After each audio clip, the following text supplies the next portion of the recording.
ನಮಗೂ ಕೂಡ ಎಲ್ಲರಂತೆ ನಾವು ಕೂಡ ಮನುಷ್ಯರೇ. ತಹಶೀಲ್ದಾರ್ಗೂ ಕೂಡ ಬದುಕು ಹಾಕಿದೆ, ACDC ಅವ್ರಿಗೂ ಕೂಡ ಬದುಕು ಹಾಕಿದೆ. ಹಾಗೆ ನಾವು ನೌಕರರು ಸಾರ್ವಜನಿಕರ ರೀತಿಯಲ್ಲಿ ನಮಗೂ ಕೂಡ ಎಲ್ರಿಗೂ ಬದುಕು ಹಾಕಿದೆ. ನಮಗೆ ಬದುಕಾಕ್ಬಿಡಿ, ನೆಮ್ಮದಿಯಿಂದ ಬೆಳಗಿಂದ ಸಂಜೆವರೆಗೂ ಕೆಲಸ ಮಾಡ್ಲಿಕ್ಕೆ ಅವಕಾಶ ಮಾಡ್ಕೊಳ್ಳಿ. ಆ ರೀತಿ ನಾವು ಕೆಲಸ ಮಾಡ್ತೀವಿ ಮೇಡಮ್. ನೀವು ಹೇಳಿದ್ರಿ ಮೇಡಮ್ 5 ಲಕ್ಷ ಅವಾಗಿತ್ತು, ಇವತ್ತು 5 ಲಕ್ಷ ಅದೇ ಪೆಂಡಿಂಗ್ ಇರುತ್ತೆ, ನಾಳೆನೂ ಇರುತ್ತೆ ಮೇಡಮ್. ಪ್ರತಿನಿತ್ಯ ಸಾವು ಆಗುತ್ತೆ ಮೇಡಮ್.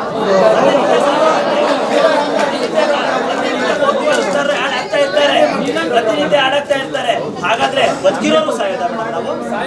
ನಾವು ಬದುಕಿರೋರು ಸಾಯೋದ? ದಾಖಲೆ ಕೊಟ್ರೆ 500 ಅಲ್ಲ 1000 ಕೂಡ ಮಾಡ್ತೀವಿ. ಆ LIC ಏಜೆಂಟ್ಗಳ ತರ ನಾವು ಮನೆ ಬೀದಿಗೆ ನಾವು ತಿರುಗ್ತಾ ಇದೀವಲ್ಲ ಮೇಡಮ್. ಯಾರಿಗೂ ಕನಿಕರನೇ ಇಲ್ವಾ ನಿಮ್ಗೆ? ಯಾರಿಗೂ ಕನಿಕರನೇ ಬರ್ಲಿಲ್ವಾ? ಈಗ ಹುಡುಗಿ GPS ಫೋಟೋ ಹಾಕ್ಬೇಕು ಅನ್ನೋ ಉದ್ದೇಶಕ್ಕೆ ತರಾತುರಿ ಮೇಲೆ ರಾತ್ರಿ 11 ಗಂಟೆ ಹೋದಳು ಪಾಪ. ಕುಟುಂಬ ಜೊತೆಗೆ ಮಂತ್ರಾಲಯ ಹೋಗ್ಬೇಕಿತ್ತು ಮೇಡಮ್ ಪಾಪ ಹುಡುಗಿ. ಆ ಸ್ವಾಮಿ ದರ್ಶನಕ್ಕಾದ್ರೂ ಹೋಗಿದ್ರೆ ಆ ಜೀವ ಬದುಕ್ತಿತ್ತೇನೋ ಪಾಪ. ಇಲ್ಲಿ ಟಾರ್ಚರ್, ನಿಮ್ಮಗಳ ಟಾರ್ಚರ್ಗೆ ಆ ಹೆಣ್ಮಗಳು ಬೆಳಗ್ಗೆ 6:30-7 ಗಂಟೆಗೆ ಬಂದು ಈ ತರ ಅಪಘಾತ ಆಗಿದೆ. ಇದಕ್ಕೆ ಕಾರಣ ನೇರವಾಗಿ ಅಧಿಕಾರಿ ವರ್ಗದವರೇ ಮೇಡಮ್. ಇದಕ್ಕೆ ತಕ್ಕ ನ್ಯಾಯ ಸಿಗ್ಲೇಬೇಕು. ಇದ್ರ ಮೂಲಕ ರಾಜ್ಯಾದ್ಯಂತ ಎಲ್ಲ ನೌಕರರಿಗೂ ಕೂಡ ಒಂದು ನೆಮ್ಮದಿಯ ವಾತಾವರಣ ಕಲ್ಪಿಸ್ಕೊಳ್ಳೋ ನಿಟ್ಟಲ್ಲಿ ನಾವು ಮಾಡ್ಕೊಡ್ಬೇಕು ಮೇಡಮ್. ನಮ್ದು ಬೇಡಿಕೆ ಇದೆ. ಇದಕ್ಕೆ ಒಂದು ಪರಿಹಾರ ಸಿಗೋವರೆಗೂ ಕೂಡ ನಾವು ಯಾರು ಕೂಡ ಕದಲಲ್ಲ. ನಮಗೆ ನ್ಯಾಯ ಸಿಗ್ಲೇಬೇಕು ಮೇಡಮ್.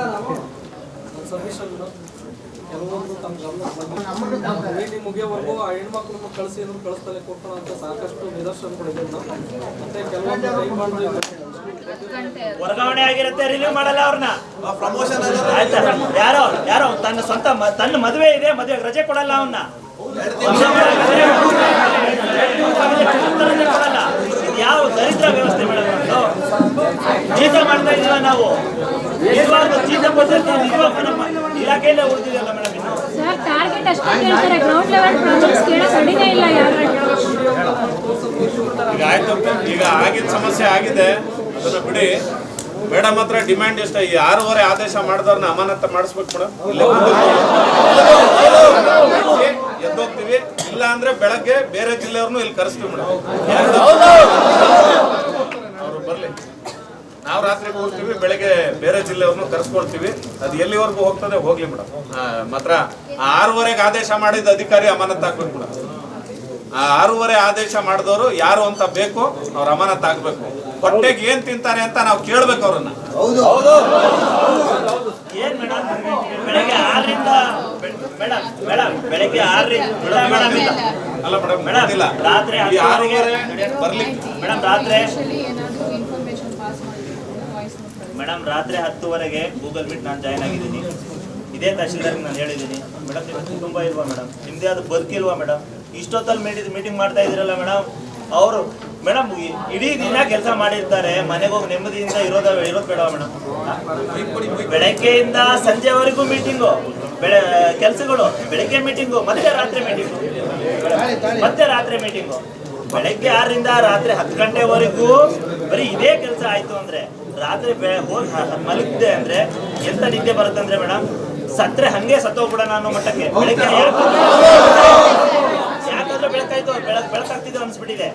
ಈ ರೀತಿ ಇತ್ತು ಅಂತ ಅಂದ್ರೆ ಮನುಷ್ಯ ಬದುಕ್ತಾನೆ ಮೇಡಮ್? ನಾವು ಮಷಿನರಿಗಳ ಹಂಗೆ ಚಾರ್ಜ್ ಹಾಕಿದ ತಕ್ಷಣ ಚಾರ್ಜ್ ಆಗ್ಲಿಕ್ಕೆ. ತಹಸೀಲ್ದಾರ್ ಮೇಡಮ್ ಮನೆಯಿಂದ ವಾಯ್ಸ್ ನೋಟ್ ಹಾಕಿದ್ದಾರೆ, ಓಡಾಡಕ್ ಜೀಪ್ ಇದೆ. ಅವ್ರ ಮನೇಲಿ ಆಳು ಕಾಳು ಇರ್ಬೋದು, ಇವ್ರ ಮನೇಲಿ ಯಾರು ಇರ್ಬೋದು ಮೇಡಮ್. ಒಂದ್ 8 ಗಂಟೆ 9 ಗಂಟೆ ಕರೆದ್ರೆ ಒಂದ್ ಮನುಷ್ಯತ್ವ ಅಂತ ಅನ್ಬೋದಿತ್ತು ಮೇಡಮ್. ಒಂದ್ 8 ಗಂಟೆ 6:30 ಅವ್ರು ಮಾತಾಡಿರೋದು ಕೇಳಿಸ್ಕೊಂಡ್ರಲ್ಲ ಮೇಡಮ್. ನೀವು ಬಂದ್ಬಿಟ್ಟಿಲ್ಲ ಅಂದ್ರೆ ಹಂಗ್ ಮಾಡ್ಬಿಡ್ತೀನಿ, ಹಿಂಗ್ ಮಾಡ್ಬಿಡ್ತೀನಿ. ಎಷ್ಟು ಜನ ಮೊಂಡು ಬಿದ್ದು ಕೆಲಸ ಮಾಡೋರು ಇದಾರೆ ಮೇಡಮ್. ಹೇಳೋದು ಹೇಳ್ತಾರೆ ಬಿಡು ತಹಸೀಲ್ದಾರು, ನಾನು ಹೋಗೋಣ 10 ಗಂಟೆಗೆ ಅಂತ ಬರೋರು ಯಾರಿದಾರೆ ಮೇಡಮ್? ಹೆದರ್ಕೊಂಡು ಓಡ್ ಬಂದ ಹುಡುಗಿ ಪ್ರಾಣ ಕಳ್ಕೊಂಡ್ಬಿಟ್ಟಿಲ್ಲ. ತಿಪ್ಟೂರಲ್ಲಿ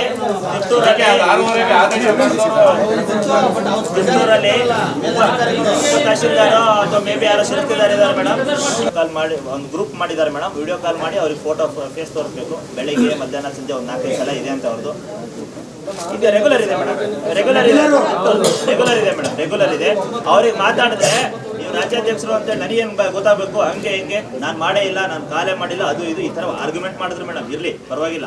ಆದರೆ ಹೆಣ್ಮಕ್ಳು ಎಲ್ಲೆಲ್ಲೋ ಇರ್ತಾರೆ ಮೇಡಮ್, ಅವ್ರವ್ರದ್ದು ಜೀವನ ಇರ್ತದೆ.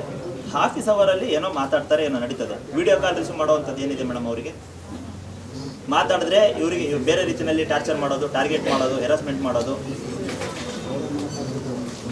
ಫಸ್ಟ್ ರ್ಯಾಂಕ್ ನಂತರ ಜಿಲ್ಲೆನಲ್ಲಿ ನಿಮ್ಮಿಂದ 2ನೇ ರ್ಯಾಂಕ್ ಆಯಿತು, 3ನೇ ರ್ಯಾಂಕ್ ಆಯಿತು ಅಂತ ಹೇಳಿ ಎಲ್ರಿಗೂ ಬೈಯೋದು. ಏನು ಮಾಡೋಕ್ಕಾಗುತ್ತೆ ಮೇಡಮ್? ಯಾವ ಕೆಲಸ ಅಂತ ಮಾಡೋಕ್ಕಾಗುತ್ತೆ? ರ್ಯಾಂಕಿಗೋಸ್ಕರ ಕೆಲಸ ಮಾಡ್ತಾ ಇದೀವ.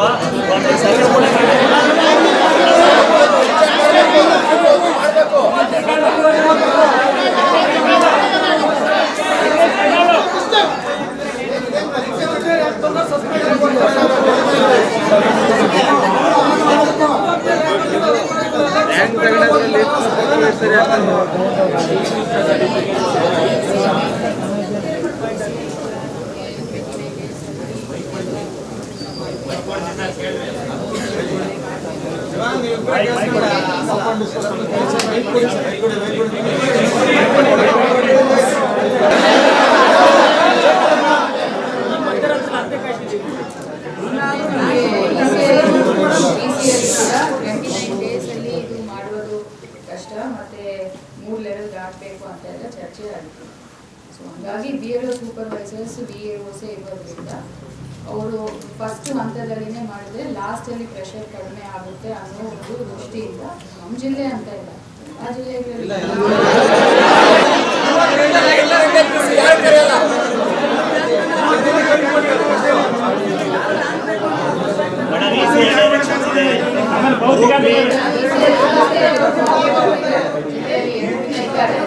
ಅವ್ರಿಗೂ ನಾವು ರೆಪ್ರೆಸೆಂಟೇಷನ್ ಕೊಡ್ತೀವಿ. ಈ ಥರ ನಮಗೆ ನಮ್ಮ ಜಿಲ್ಲೆಗೆ ಈ ಥರ ಒಂದು ಘಟನೆ ಆಗಿರೋದ್ರಿಂದ ಇನ್ನೂ ಒಂದು 1 ಮಂತ್ ಎಕ್ಸ್ಟೆಂಡ್ ಮಾಡಿಕೊಡಿ ಅಂತ